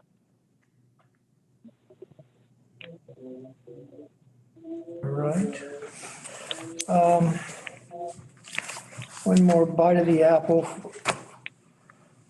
from Cannabis Compliance Enforcement as to the card suspension for the time period. Ms. Balducci, anything additional? That's the recommendation. No, Your Honor. The hearing officer had recommended approximately what was already given to the other agent card holders pursuant to settlement agreements, with the exception of, allowing him to pay the civil penalty within a 4-year period and being able to obtain the agent card back sooner as opposed to the full 9-year, 11-month revocation. But the other 3 agent card holders were given similar settlements that they took. And so the recommendation is somewhat in line with those because of the fact that the hearing officer simply just recommended the revocation and not the civil penalty and shorter revocation period. And that was also offered to Mr. Giron as well before the hearing several times. Okay. Questions by board members of either council or Mr. Giron, if they wish to ask any questions? Mr. Chairman, this is Member Nylander. Just a point of clarification. If I'm reading the recommendation right, it would be a dismissal of the first count, but the second count would result in the same revocation the other applicants or the other card holders had in this case. That's basically it. They found a violation, but they didn't think that any penalty should apply to the first one under the circumstance. As the second one, you're spot on. Thank you. Member Durrett, for the record, this is for Senior Deputy Balducci. So the other card holders, their bar for reapplying was shorter than the 9 years, right? No, board member Durrett, the way the settlement agreements are structured, they have the option of paying the $1,250 civil penalty within 4 years. And if they do pay that within the 4 years, then they can seek reinstatement of their agent cards from the CCB. But if they don't, then they're revoked for the full 9 years and 11 months. I know one of the agent card holders didn't even want the option of the shorter period paying the penalty and took the full 9-year, 11 months. So she's the exception of the other 2 agent card holders. But that was what the settlement agreements say for the other agent card holders involved in this particular incident. And that, again, was offered to Mr. Giron prior to the hearing. Chairman, I have a couple more questions. Can I go ahead? Yes. Thanks. I was a little confused from the videos and the administrative law judge's comments about, no, I'm sorry, that was questions for Mr. Giron. Sorry, my question for you is all four people in that room stole product, right? So she had made a comment. I'm sorry, here's my question. The administrative law judge had made a comment that they were all hiding it from each other, but it would be a really big coincidence if all 4 people decided to steal a small bag of cannabis in that room and hide it from each other. So am I missing something? No, board member Dora, is that directed at me? Yeah. I believe, and again, I'm not the hearing officer, but I think where she was coming from by asking that question and making that comment was that Mr. Giron was attempting to argue that they had permission to take it. And so it didn't make sense why, if they had permission, and he said that I believe he testified that they were told to divide it up amongst each other, the leftovers, and take it. And it just didn't make sense that didn't actually happen, and that in the midst of, separating the product and putting the 1/8 into dime bags, they surreptitiously or secretively took it and put it in, I believe Mr. Jerome put his in a glove and then put it in his pocket. So I think what she was coming at was, if you had permission to take it, then why were you hiding it from each other? Because there was no one else in the room as far as you could tell from the video surveillance. Okay, that's what I thought. And I understood what she was saying, and she had me for a minute. And then I thought about it further and thought, well, that would be a really weird coincidence that 4 people would all decide to steal the same amount in the same small room, and take no other opportunity but this one opportunity, and all 4 of them decide to do it at the same time. Chairman, I do have a question or two for Mr. Drun. Do you want me to skip to him? Yes, go ahead. So, Mr. Drun, why did, as the administrative law judge asked, were you hiding it from the others? Did you not want the 3 other people in the room to see you take the cannabis? I wasn't hiding it from the other people in the room. We were told to hide it from the rest of the employees in the establishment.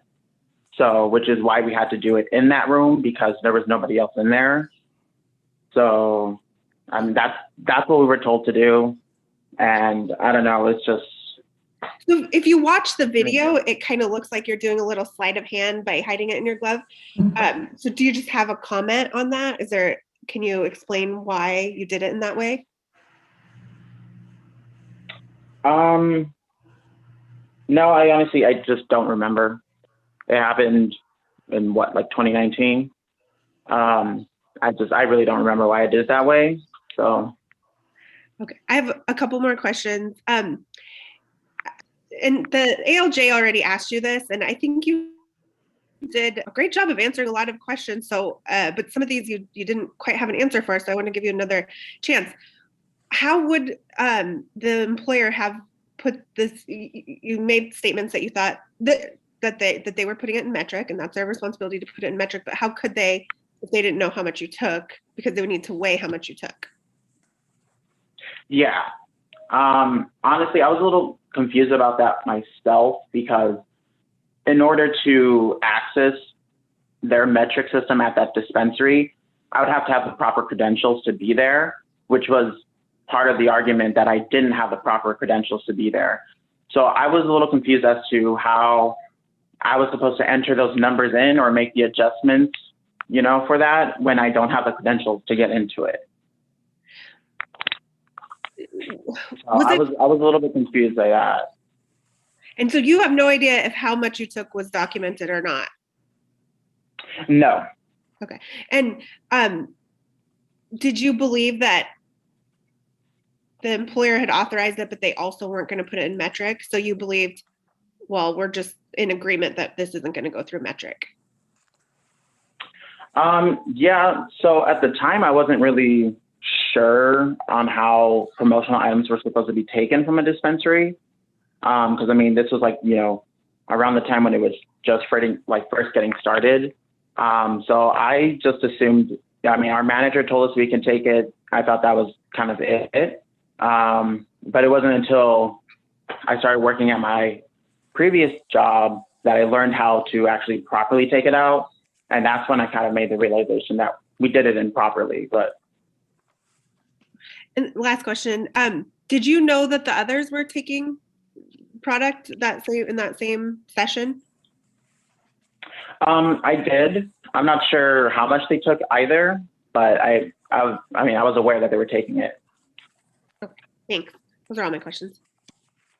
Mm-hmm. Any other member have questions?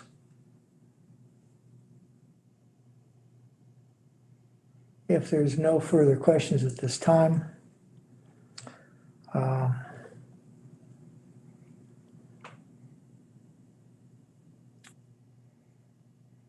for myself, I would see upholding the decision of the hearing officer as to count 1. As to count 2, I would take the position of modifying it. I would still agree with the hearing officer as to a fine of $1,250 and revocation of the agent card for 9 years and 11 months. However, I would modify it to the conditions imposed on other licensees, that if he pays that $1,250 within 4 years, he'd be allowed to reinstate his card if appropriate. That's would be my recommendation. Mr. Chairman, this is Member Nylander. I agree with that recommendation. I think that we can modify this. The other card holders stipulated to those settlement agreements, which we accepted. But I don't think that binds us in terms of this one. We were asked to accept those agreements and we did. This particular card holder went through the process of, appealing the disciplinary action. And so we have that record in front of us. And so I agree that we should modify the recommendation so that he can apply after that 4-year period. Now, of course, that doesn't mean he's going to get a card. It just means he can apply and he'll go through the process like everyone else does. So that's kind of where my thoughts are, Mr. Chairman. Thank you. Anyone else wish to offer either agreement or another proposal? Member Durrett, for the record, I completely agree. I think taking cannabis, stealing, diverting is pretty much a deal breaker.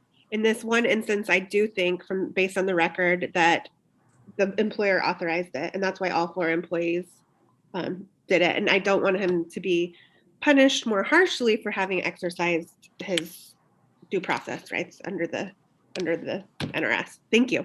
Thank you. Mr. Chairman, this is Jerry Merritt. I agree with you and the rest of the members. Okay. This is Member Young. I have one question though. Does he have to wait the 4 years if he pays the fine, or would he be eligible to reapply in a shorter period of time if the fine is paid? I would ask for that clarification from our Attorney General, our Deputy Attorney General. I think they have, if they pay it within 4 years, they can reinstate their card at an earlier date upon payment. But if they don't pay it, it's suspended. So just clarification from the Attorney General as to the application. Yes, Chair. For the record, Ashley Balducci, Senior Deputy Attorney General, that is correct. Your interpretation is correct. So if they pay the $1,250 civil penalty within the 4 years, they may apply after that 4-year period. If they don't pay it within the 4-year period, then it's revocation for the full 9 year and 11 months. Thank you. Yeah, I did not complete that. If I have a follow-up. So Yes. If he was to pay the fine next week, would he be eligible to then apply for his card, or he would have to wait 4 years? Correct. You'd have to wait 4 years. Okay, that's my understanding. I just want to Yes. make sure. Okay, perfect. Yes. Anything additional? I have one more question. Is this for, is as of today's date? It's not as of the date the incident happened?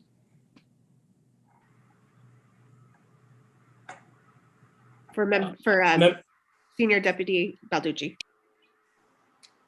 How I understand it is it's when the final adjudication occurs, kind of similar to a criminal action, when the conviction occurs and the sentence begins. That's when, so if you adopt what the hearing officer, if you adopt the hearing officer's findings of facts, conclusions of law, and recommendation for disciplinary action, then today, it would be for today. Because there's also the possibility, right, that you wouldn't adopt it in some disciplinary action and therefore the individual isn't found in violation of the law. Well, the question is, was his card suspended during the pendency of this? No, Chair, it was not. Okay. If it's not suspended, then that's appropriate. If I could comment on that. My understanding was that it was suspended on August 25th, 2020.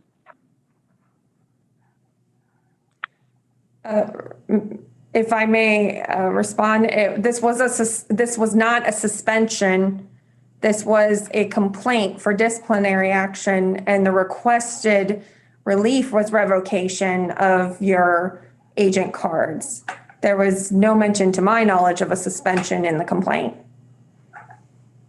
Mr. Chairman, Deputy Bala here, if I may, just for the board's edification, typically discipline is imposed upon the effective date of the order, which would be the date that you sign the order. So I would advise that it would be 4 years from the date that you sign the order, regardless of the temporary suspension or other sort of status that may have occurred before.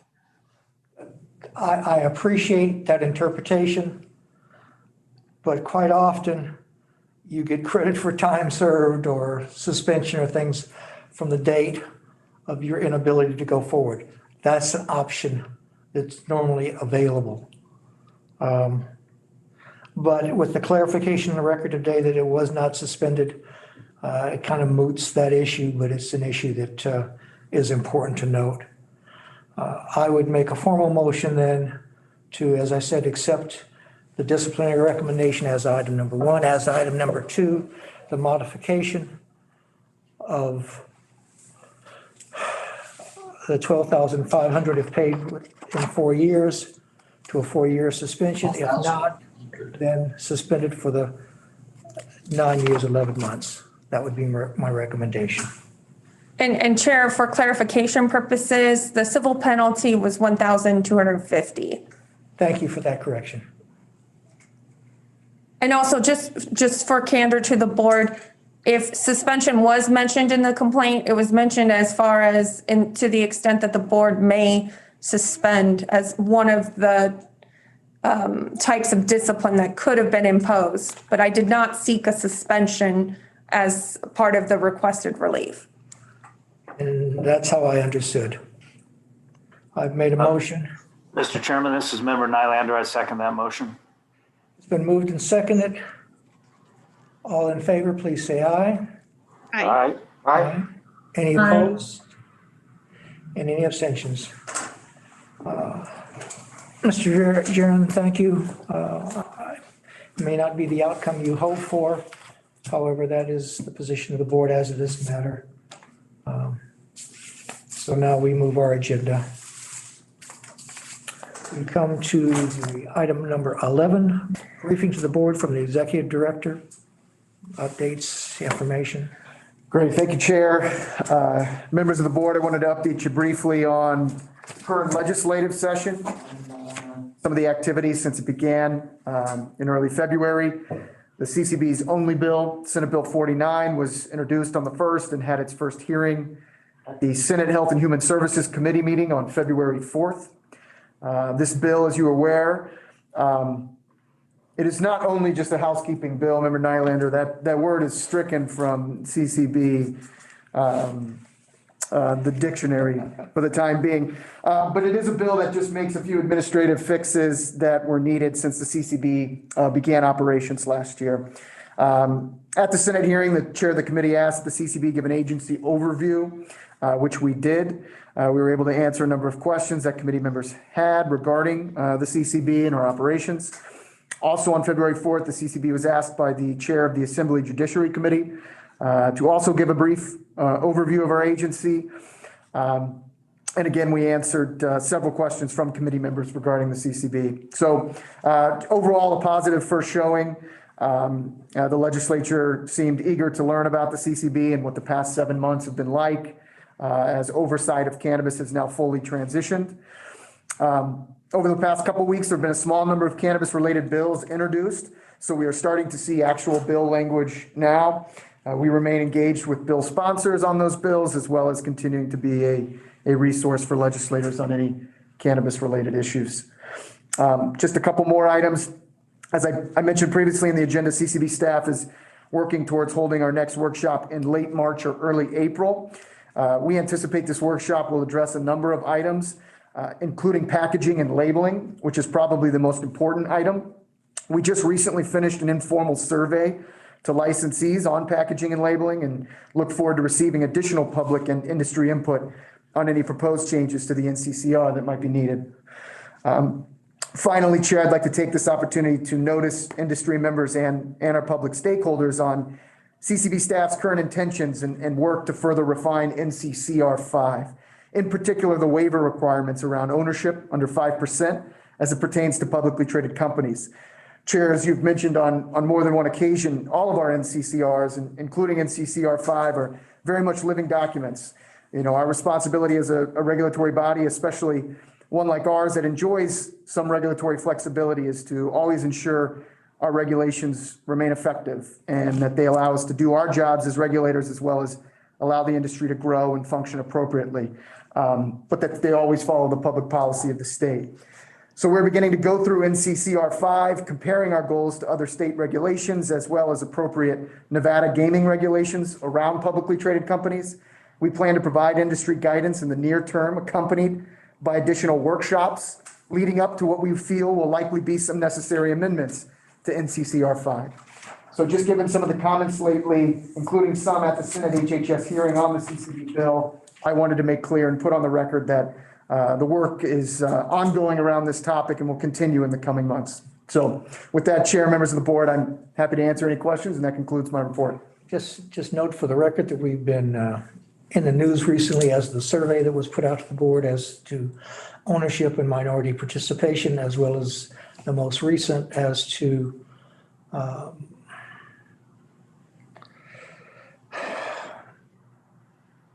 product concerns and a news alert.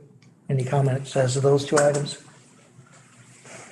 From the board's perspective, yes, the CCB issued or sent the results of the first demographic survey of the industry that included owners, officers, and board members and registered agents. This survey, as you know, is required by AB 533, but something that we were very much looking forward to as staff. We had almost 100% participation from owners, officers, and board members. We had just over 50% participation from registered agents in the cannabis industry. So we got a picture. We didn't get the full picture.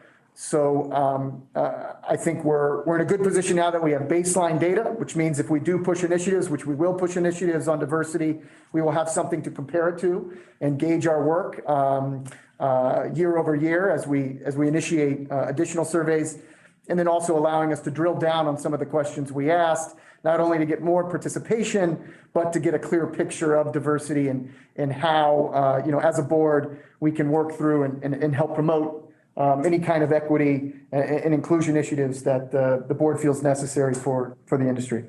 Is this something that the advisory board that the governor is appointing will look at? That's right. So the advisory commission, which will be fully appointed very soon, in my capacity as chair, I can create subcommittees. I previously mentioned the first subcommittee that I will be creating is one on equity, inclusion, and diversity in the industry. I think we're going to have some very knowledgeable voices in the room. I think it's very important that we get the right voices in the room, that we take a position of listening and see where we can craft sound policy around those initiatives. So very much looking forward to getting that work started as soon as we can. Thank you. And then your second question on the health advisory that was issued this weekend, pretty self-explanatory. 2 strains that ended up testing during a retest for high levels of total yeast and mold. Staff worked very quickly to get that press release out and the health advisory out on Saturday morning. The coverage was appropriate to get the word out. So, we feel confident that the product in question has been held back and taken off the shelves, and some further investigation is ongoing.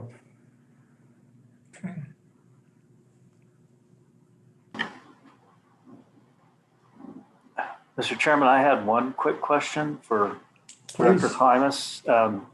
Has there been any, in your travels with the legislature, has there been any discussion about consumption lounges yet?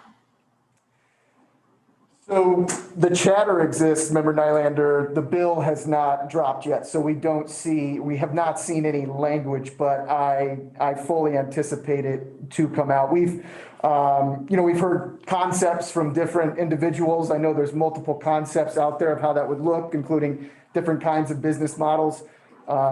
We've also had outreach from legislators, which I think is a positive sign that they certainly consider the CCB input important in this process. But as we sit here today, a bill has not been introduced on consumption lounges, so we have not seen any kind of bill language. Great, thank you for that.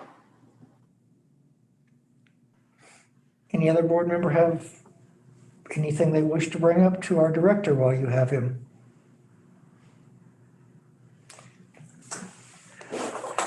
Nothing additional. We will move our agenda. This will be agenda item 12, next meeting date, Chair. Next meeting date is proposed for March 23rd, 2021. If you have any items for consideration, please let Mr. Klimas or myself know. With that, we will have our second public comment. Anything that was received?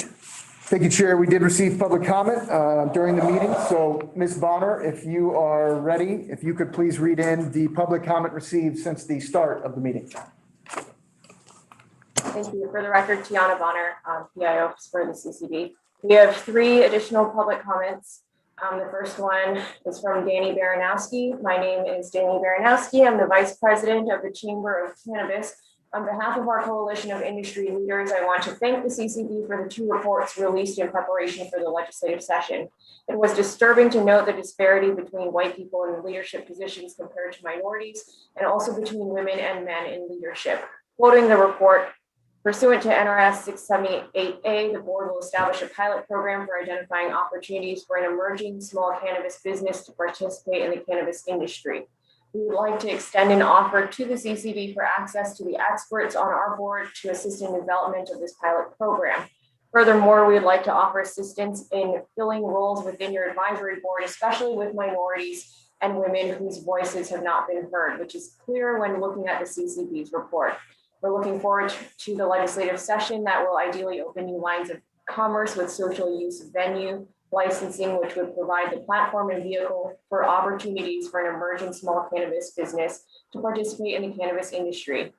As a woman in Nevada's cannabis industry, I'm looking forward to future studies, and I'm pleased to hear that the CCB is prioritizing diversity and inclusivity in any new licensing and pilot programs. I would like the opportunity to change these statistics and become an executive owner and operator. Thank you for your time and consideration. The second public comment is from Tina Ullman. My name is Tina Ullman. I'm one of the founders and current president of the Chamber of Cannabis, an organization founded by industry professionals who want to see justice restored, particularly when it pertains to the failed war on drugs, and we want Nevada to lead the way for fair and equitable commerce opportunities. We absolutely recognize our privilege to be working in an industry people are still serving life sentences in prison for, and we recognize our opportunity to help build one of the best cannabis markets in the world. We want to publicly commend the CCB for completing the demographics and consumption lounge study. Both are items that needed to be focused on and addressed this year. It's clear to see from the data that owners and board members are predominantly made up of white males, while many of the associates and consultants represent a much wider range of demographics, proving how diverse the talent pool in the cannabis space actually is. Today, we're asking the CCB to find solutions to this concern and the concern of not having a legal place for residents and tourists to consume cannabis by creating a more fair and equitable license process for both social use venues and additional cultivations and productions that are needed to serve the market. Nevada has the opportunity to lead the way in best practices and cannabis regulation. We appreciate you listening to the leaders that are shaping the industry with the utmost integrity and passion. The Chamber has many qualified and underrepresented individuals who want to be a resource to the CCB and an ally to those who want to see it regulated fairly and well. And the final public comment we received is from Nicole Buffing. My name is Nicole Buffing, Director of Medical Voices for the Chamber of Cannabis. I'm also Western Regional Director for Minorities for Medical Marijuana, a national nonprofit focused on patient advocacy and social equity policy. The fees that were suggested in the CCB report for social use licenses will be a barrier of entry for most business owners. Keeping the cost at the same rate of a beer and wine license, which is $3,500, would allow for a more diverse group of applicants to become stakeholders. Nevada has a real opportunity to change the trajectory of diverse ownership in the state over the next few years. Minorities for Medical Marijuana recently consulted on social equity language in a new cannabis policy for New Jersey, who have decided to issue out micro business licenses. For example, their business model operates in a manner similar to a bar or restaurant compared to a liquor store, creating micro dispensing licenses available only to social equity applicants would allow them to sell micro doses of cannabis products in a social setting, just like purchasing a cocktail at a bar or restaurant. Having a licensing structure specifically for social equity applicants will successfully diversify owners and operators in the state. That's all the public comment we received. Director Klimas, I'll turn it back to you.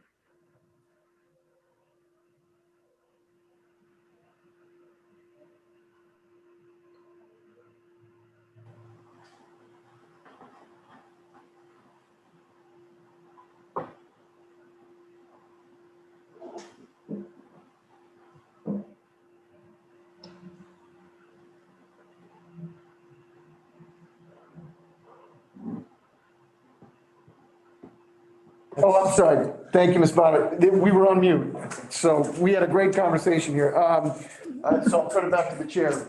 Just in light of that last public comment, I would ask that staff pursue the information from New Jersey as to those other kind of licensing opportunities in light of the fact that bills may drop as to consumption lounges.